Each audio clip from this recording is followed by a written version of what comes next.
views expressed on this program are not necessarily those of WPJS, board, staff, or underwriters. Good day. You are listening to Ability Radio. I am one of your hosts, Amelia Headly Lamont of the Disability Rights Center of the Virgin Islands, and today we are very privileged to have a woman who wears many hats. She's a scientist, a professor, an activist, a parent, a spouse, and an author. So today I'm very happy that she's been able to join us today, Rudean Leinaeng. Good day, Rudean. Good day. Happy to be here. Thank you for joining us. And I think your life is quite a interesting story. First of all, you are a scientist, right, who has taught at the college level. And I'm curious, what piqued your interest in science? Well, when I was in high school, the last year, I took a chemistry class. I liked the teacher and I liked the subject. And so originally I thought I would be a lawyer because people said I talk a lot. But then I changed to majoring in my interest in science. So when I went to college, that was my major. Chemistry was my major. And I'm going to assume that that wasn't something that was typical for a woman, right? Or a woman of color. No, you're right. There were not a lot of women scientists. I mean, there were some that were really outstanding, but not a lot. And a Black woman, they were very, very few. So tell us about your educational background in the science. You said you majored in chemistry. Where did you go to school? Yeah, I majored in chemistry at Hunter College, New York. And from there, I went to New York University for graduate school. And I got a master's from New York University. So I understand also that there's a film that's in the works about your work as a scientist. Can you tell us a little bit about that? Yeah, my son, Thomas Allen Harris, is a award-winning filmmaker, and he came up with the idea of doing a film, My Mother, the Scientist. So actually, the film talks about my life as a scientist, as a teacher of science, and as someone that taught students how to do research and did research myself. So the goal of the film is to get more people of color and all young people interested in science, in studying science or the STEM field, science, technology, math, and engineering. There are not enough people of color in these fields. And in these days when science is being attacked unjustly, and people are, from those reports, people are losing confidence in science, not remembering all the benefits that science bring them, it's an important film. Right. Well, give us some examples. Why is science important? Some people, don't even think about it, quite honestly. Well, science isn't, I could talk all day on that, but I won't. Science is very important in terms of protecting the environment. You've all heard about climate change, and that's a fact. It's not a fantasy. Right. And you all have everyone practically has medical treatment. There have been many new medical treatments, heart disease, diabetes, all of these diseases, and the treatment has improved from the efforts of scientists, medical sciences, and many technology. Our lives have improved through technology as a result of scientific exploration. Right. And we also know about the universe more through the astronomy and sciences that are studying that, and many other reasons. Right. So, okay, so your son is working on this film. How is it progressing? How is that coming along? When will it be available for viewing? Well, he still has some work to do. He's done a lot of shooting. They're in the last phase, so I'm not sure when it'll be finished. Certainly within the next couple of months, hopefully. Actually had gotten a grant from the National Science Foundation, a large grant, but as you may have heard, most of the grants having to do with diversity and that kind of thing, even other grants, have been pulled back. So that was snatched back. So now he's fundraising to finish the film, but he will definitely finish it. Wow. Soon. Fantastic. And he also has places, different scientific organizations that are waiting for the film to show it in their areas, in Philadelphia, in California, across the country, different scientific foundations are anxiously waiting to display the film, to Okay. And screen the film. any idea how long the film is going to be? Like an hour, 2 hours? Most likely to be probably a little over an hour, but I'm not really sure. Okay. Don't All hold right. me to that. I won't. It's Now, it's at least an hour. okay. Well, Yeah. that's great. I mean, Mhm. how can you encapsulate an hour in a life? But that's where we are. So I'm looking forward to seeing it and hoping that it would be available to us in the Virgin Islands. That would be Oh, I great. definitely will tell them, if it's an organization that wants to show it, I'm sure that he would be happy to have it shown down there That would be great. because it's pertinent all over. Absolutely, absolutely. You taught at the Bronx Community College, is that correct? That's right. And Yes. and what kinds of subjects or, areas of research did you do with your students? All right. I taught chemistry there. I'm a chemist. And I taught the chemistry course for chem majors, which Mhm. would be going into pre-pharmacy and other medical fields. So Mm. they would do the 2 years there, and then they go on to the senior colleges where they will complete the 4 years, and then maybe even most likely on to graduate school. And I also taught introductory chemistry. We got a grant. One of my colleagues and I got a grant from the NIH, Mhm. which was called the Minority Biomedical Support Grant. Mhm. And they were interested in getting more people of color into the biochemical and medical and scientific fields. And we were asked to, or what we did was we took students Mhm. and interviewed them. And then when we picked our group of students, we gave them a project to do. And of course, we supervised them Mhm. and taught them the whole research method. And we were actually doing a work on lead poisoning in Bronx Zoo animals. Hmm. So we would take blood samples, or the actual veterinarian would give us blood samples, and we would analyze them for the various components that we were looking for. And we published, along with the students, 3 papers in scientific journals uh, over the 6 years that we had the grant. So, I mean, you're talking about you measured lead levels. Were there Yeah, do you we recall? measured Uh-huh. we measured lead levels in the blood. We also measured what we call zinc protoporphyrin, which is a biochemical, which is related to hemoglobin. Mhm. And so that was the 2 measures that we used. Okay. All right. And this was the animals that were in the Bronx Zoo. Right. We didn't take samples from the animals. The veterinarian, whenever he examined an animal, he would take Okay. blood samples and he would give us those samples. Okay. Do you recall generally what the findings were? That's probably not a fair question, but I figured to ask it anyway. Well, it's been a while. Like, for example, the mallard ducks, they had high lead levels, and I Uh-huh. think they were saying that those were from the pellets that they got in the water, that they found in the water and they swallowed, from the lead pellets from guns or whatever. Ooh. Yeah. And Okay. then for example, the chimpanzees and the monkeys and the Mhm. apes, some of them had higher blood lead levels because they may have been chewing on the bars of the cells, Ooh. and they had lead painted underneath the new paint. Uh-huh. So that kind of thing. Oh, wow. Okay. Well, let's talk about another topic. You Mhm. have been writing a couple of books, and Right. your latest is called Cousin Sister. Can you tell us about that?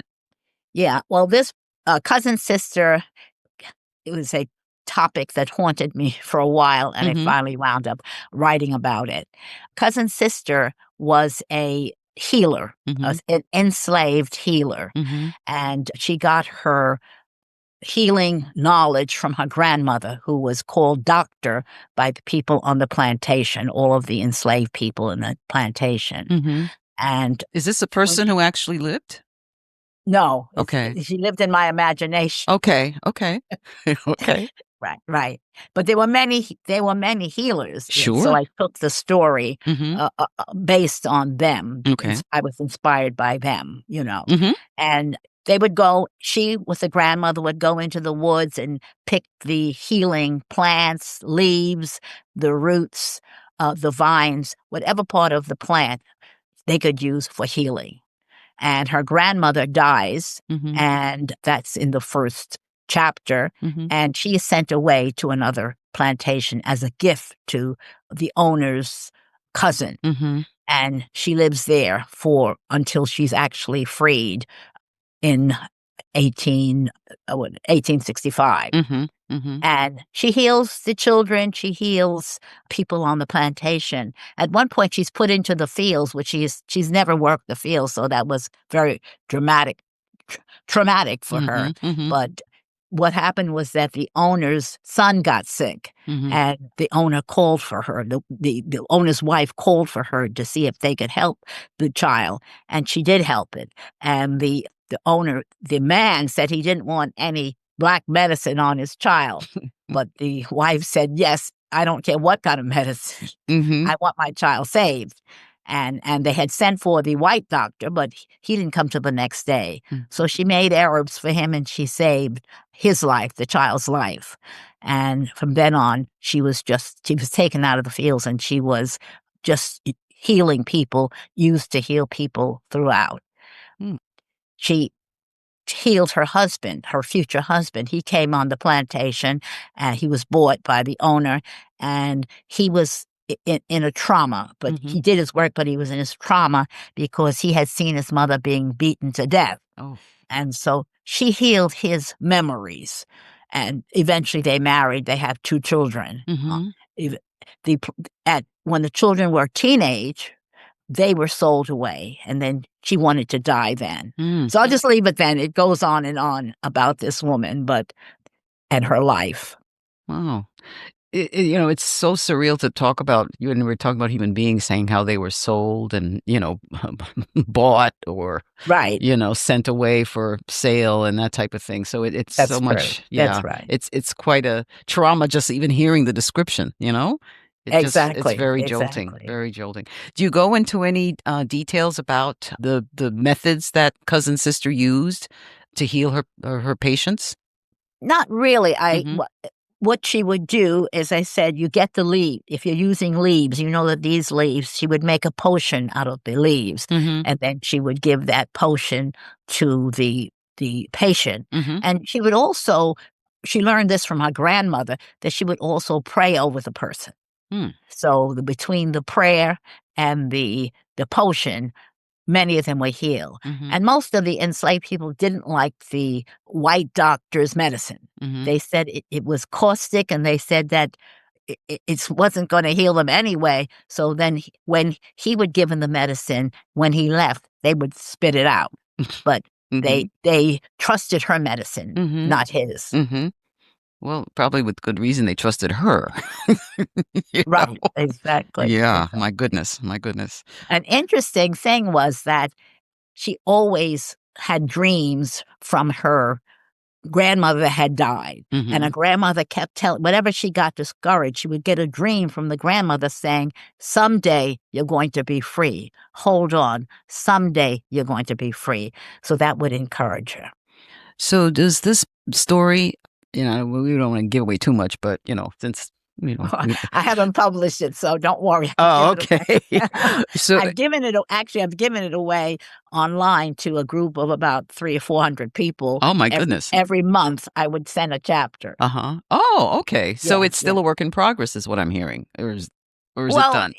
I finished it, but I really needed to make it longer because it was only 160 pages, and Mhm. that's not really long enough for a book to be Mhm. published. Mhm. But it's like a novella, I Okay. guess. Okay. Well, there's a time then when she is emancipated, I guess? Right. Correct? Yes. And it talks about how people on Mansaday, they're walking away from the plantations. A few decided to stay at the same place Mhm. and work for wages, but many left and went to the cities. And they were going to the city of Lexington, Virginia. That's Mm. actually where my grandfather was born. Mhm. And they had no food. They had nothing. Mhm. And they had no medical care, nothing, clothing or whatever. They only had the clothes on the back. So she went there, and you'd see people walking to Lexington. You'd see people that actually passed out or maybe dead on the road and so forth. But anyway, people got there, and then the freedom schools. I think people have heard about the freedom schools that were opened by the government. Right.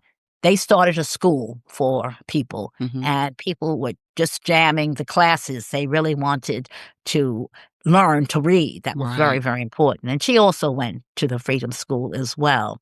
And they tell the story of one grandmother who was babysitting for her grandchild. She's an old woman, and she goes to school with the baby. And then when the baby cries, she would stuff a little bit of potato or whatever soft food she had in the baby's mouth so she could stay in the class. Oh. So people were desperate for education. Right. Wow. Do you have any excerpts that you'd like to share with us, or is that a too quick of a question? Don't know if I have anything right now. Yeah. Well, no worries. I thought I had one. No worries. Yeah. Well, how did the name Cousin Sister come about? I don't know. It just came in my imagination, actually. It came in my imagination, and I kept thinking about her. And finally I said, well, let me just write something. I'll write a short story. But then it turned out to be a novella. Yeah, that's fantastic. I mean, you did another book, I do recall, and I messed up That the was title. published. Yes. It's called Coal, War, and Love. Right. And that was, go ahead. Well, that's based on some facts, correct? Right. It's 95% true. Okay. Yes. And Yes. tell us a little bit about that. It's based on the life of my grandfather. I got all these stories from my father, who my grandfather used to always tell the stories to my father. So after he died, and my father had us 3 girls, he would gather us around and tell us the stories that his father told him. And he told them the story about how they met, his grandmother and his mother and father met, and also about him going to war. He met the love of his life, which was my grandmother, who was named Evie. And they finally got permission from her father to marry, and they moved to Albany. He went from place to place looking for a job, and they would always tell him, we don't hire coloreds. He was looking for a factory job. We don't hire coloreds here. So finally he got a job at the New York State Capitol building as a coal stoker. Well, that was a hard job because you're shoveling tons of coal every day. And coal provided hot water as well as, heat for the Capitol. And if anything went wrong, the senators and the legislature would come down and complain. Oh, boy. So anyway, he kept that job for about 8 years or so. Then one of the people that worked there, one of the lieutenants that worked in the Capitol, asked him whether or not he would be able to recruit for the New York, which was just founded, the New York National Guard. So this New York, it was the first colored New York National Guard. And they knew that World War I was coming up. So that was the whole idea. So he was able to do that and get several of the men around Albany to join the New York Colored National Guard.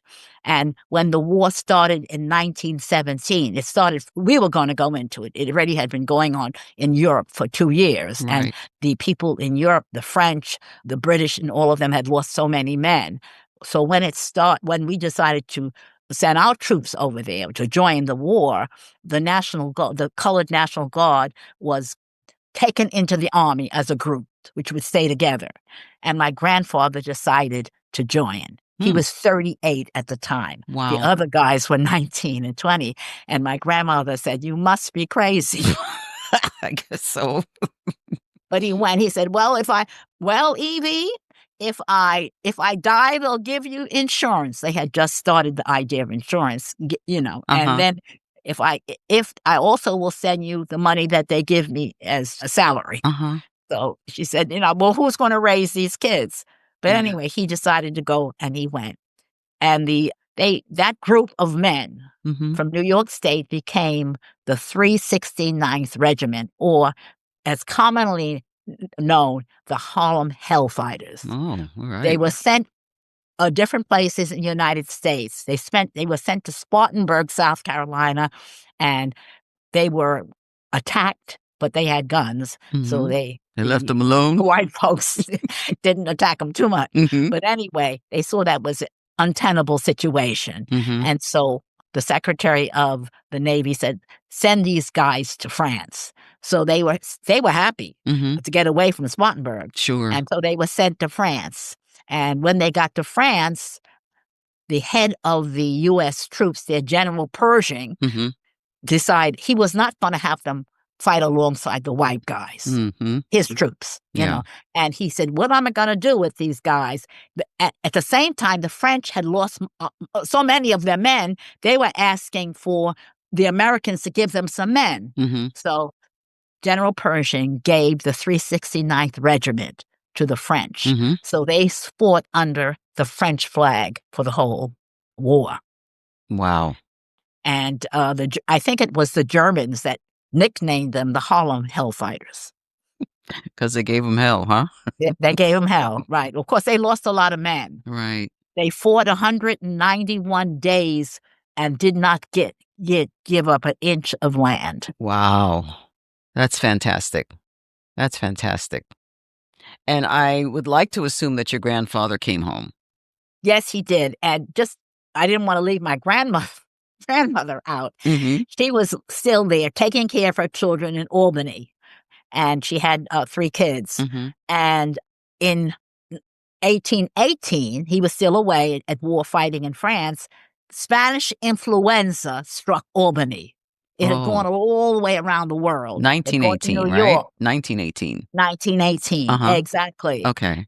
And it struck Albany, and she was able to save her children because she knew it was dangerous, and she kept her children in the house. She would not let them go to school or anything. Uh-huh. They closed everything in Albany except the taverns. Okay. Okay. You couldn't even bury the people. Oh, wow. The bodies were stacked up in caskets Uh-huh.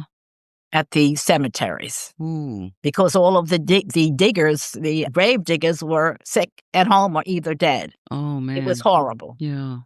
And that was a pandemic in the early... It was a pandemic, horrible. Yeah. And they had no medicine to treat it. Wow. So you pretty much had to quarantine yourself in your own Exactly. home. Okay. Yeah. She kept them safe, and none of them got sick. Wow. That's an awesome story. Anyway, he came home, Mm-hmm. and he had shell shock, but other than that, he was okay, And then he was looking for a job, and he found a job in the Capitol again, but as an assistant or courier for Governor Al Smith. Mm-hmm. Okay. That name rings a bell. Right. God. Well, I can see where some of your science disciplines has come into, both of these stories, quite honestly, your discussion of the flu epidemic and the healing capabilities of cousin sister. So it's just interesting how everything seems to come around, 360, how you can borrow from certain, disciplines and bring it into a fictionalized or non-fictionalized story. Right? Yeah. That's right. Yeah. No, this is really great. We have just a couple minutes left. Okay. I do know that you had spent some years in Southern Africa. Can you tell us a little bit about your experiences there in the little bit of time we got left? Okay. My husband, second husband actually, Rudean Leinaeng, was a South African refugee here. He belonged to the African National Congress. And he would always say, when we were going out to marches and whatever, South Africa will be free in my lifetime. And I didn't know whether to believe him because they seemed so entrenched there, the racism and the lack of freedom and the oppression of Black people there.